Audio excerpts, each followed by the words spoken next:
ওই জমজমের কুয়ার সামনে আল্লাহর কাছে দুইটা হাত তুলে, মাবুদ তুমি যদি জমজমের পানি দিয়া দাও, আমার ছেলে একটা আমি তোমার রাস্তায় কোরবানি দিয়া দিব। এই কথা বলার সঙ্গে সঙ্গে জমজমে কুয়া থেকে পানি উঠলেন। ওই আব্দুল মুতাল্লিব দেখেন, আমরা যদি কোনো মুসিবতে পড়ি, কোনো বিপদে পড়ি, আমরা যখন বিপদের মধ্যে পড়ি আল্লাহকে ডাকি না ডাকি, যখন আমাদের বিপদ শেষ হয়ে যায় আল্লাহকে ভুলে যায়। ওই আব্দুল মুতাল্লিব ওই যে বলছে এই জমজমের পানি দিলে আমার একটা ছেলেকে আল্লাহ রাস্তায় কোরবানি দিয়া দেব, এই কথাটা আব্দুল মুতাল্লিব ভুলে গেছে। একদিন নয়, দুই দিন নয়, আল্লাহ পাক 3 দিন স্বপ্নে যোগে দেখাইছে, ও আব্দুল মুতাল্লিব তুমি যে ওয়াদা করেছো, ওয়াদা খিলাফ করতেছো, ওয়াদা পূরণ করো না হলে গজব হবে। একদিন নয়, দুই দিন নয়, আল্লাহ পাক 3 দিন স্বপ্নে যোগে দেখাইলেন। আব্দুল মুতাল্লিব 3 দিন স্বপ্নে যোগে দেখিয়া ওই নওফলকে, উনি তখন ইনজিল কিতাবের একটা পণ্ডিত ছিল, ইনার কাছে চলে গেলেন, ও নওফল বন্ধু, আমি যে একটা স্বপ্ন 3 দিন ধরে দেখতেছি, যদি 1000টা পুরা করি, যদি ওয়াদাটা পুরা করি নাহলে গজব হবে। তখন নওফল বলল, ও আব্দুল মুতাল্লিব তাড়াতাড়ি তোমার ওয়াদাটা পূরণ করে নাও, তাড়াতাড়ি তোমার ওয়াদাটা পূরণ করে নাও। আব্দুল মুতাল্লিব 10টা ছেলেকে ডাক দিয়া দিলেন। আব্দুল মুতাল্লিবের 10টা ছেলে আর 6টা মেয়ে আছে। 10টা ছেলেকে ডাক দিয়ে বলতেছে, বাবারে আমি আব্দুল মুতাল্লিব ওয়াদা করেছি, আমি 10টা ছেলের মধ্যে একটা ছেলে আল্লাহ রাস্তায় কোরবানি দিতে হবে। কে রাজি আছে রে বাবা? একটা ছেলেকে আল্লাহ রাস্তায় কোরবানি দিতে হবে। সব বড় ছেলেটা বলল, আব্বা তুমি যখন মান্নাত করেছিলা তুমি কি আমার নাম নিয়েছিলা? না বাবা, আমি কারো নাম নেই নাই। বলে আব্বা তাহলে আমি চলে গেলাম। একে একে একে একে 9টা ছেলে চলে গেছে। তার ছোট ছেলে আব্দুল্লাহ দাঁড়ায় আছেন। আব্দুল্লাহ বলতেছে, আব্বা আমি আব্দুল্লাহ আপনার ওয়াদা পূরণ করার জন্য আমি দাঁড়াইলাম। আব্বা আমি আব্দুল্লাহকে তুমি জবাই করে আমি আব্দুল্লাহকে কোরবানি দাও। আমি আব্দুল্লাহ, ওই আব্দুল্লাহ আমি যখন আমাকে ছুরি মারবে আমি উস-আস শব্দ করব না, আমি একটা চিৎকারও দিব না। আব্দুল্লাহকে ফাইনাল করে দিয়ে দিলেন। আব্দুল্লাহর যখন কোরবানির সময় হয়ে গেল, নওফলের মেয়ে মারিয়াম উনি খবর পেয়েছেন। মারিয়াম মক্কাবাসী সারা বিশ্বে খবর দিয়া দিলেন, রে মক্কাবাসীরা তোমরা কি শুনেছ? আজকে আব্দুল্লাহকে জবাই করা হবে, আব্দুল্লাহকে আজকে কোরবানি দেওয়া হবে। যখন মক্কাবাসী সমস্ত মানুষ শুনলেন, বেটা নাই বেটি নাই সমস্ত মানুষ হালবে হাল সেচ্ছে, জালবে জাল সেচ্ছে, ব্যবসায়ীরা ব্যবসা সারিয়া ওই মক্কা খানা খাবার মধ্যে রেডি হয়ে গেছে। মেয়ে নাই, পুরুষ নাই, ছেলে নাই, যুবক নাই, যুবতী নাই, সমস্ত খানা খাবার মধ্যে চলে গেছেন। আর যা বলতেছে আব্দুল মুতাল্লিব আব্দুল্লাহকে জবাই করা যাবে না, আব্দুল্লাহকে জবাই করা যাবে না রে। যদি আব্দুল্লাহ গলায় ছুরি দিয়া দাও, এই দেখো আমরা খানা খাবার কতগুলো মানুষ আছে, আমরা সবাই নিজে নিজে গলায় ছুরি দিয়া দিব।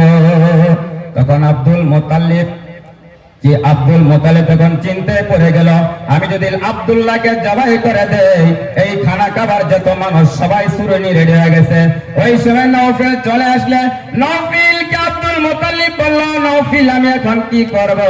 আমি যদি আব্দুল্লাহকে জবাই করে দেই, এই খানা খাবার কত মেয়েরা পুরুষেরা সবাই ছুরি ধরে ধরে খাড়া হয়ে আছে, আমি যদি আব্দুল্লাহকে জবাই করে দেই এরা সবাই জবাই হয়ে যাবে।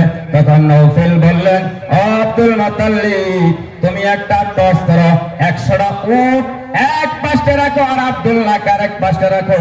যদি 100টা উট উঠে তাহলে 100টা উটকে তুমি কোরবানি দিয়া দাও, আর যদি আব্দুল্লাহ উঠে আব্দুল্লাহকে তুমি কোরবানি দিয়া দাও। 1 নম্বরে লটারি দিয়া দিলেন, আব্দুল্লাহর নাম উঠলেন।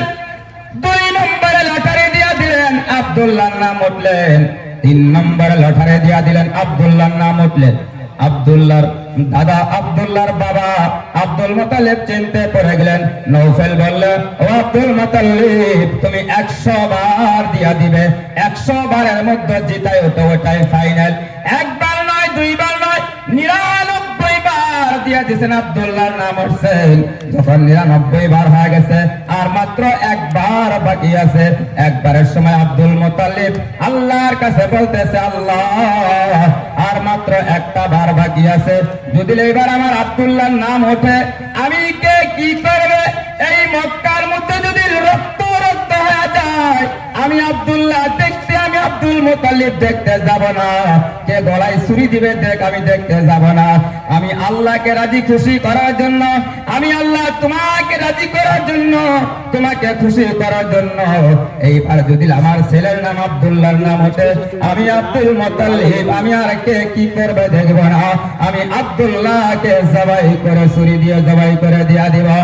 আল্লাহ বলতেছে, আব্দুল মুত্তালিব তুমি ধৈর্যশীলের মধ্যে তুমি যে পাশ করেছো, তুমি তো পাশ করে গেছো, আমি এটাই দেখতে চাইছিলাম তুমি কেমন করে আমি আল্লাহকে মানো। আব্দুল মুত্তালিব তুমি পাশ করে গেছো।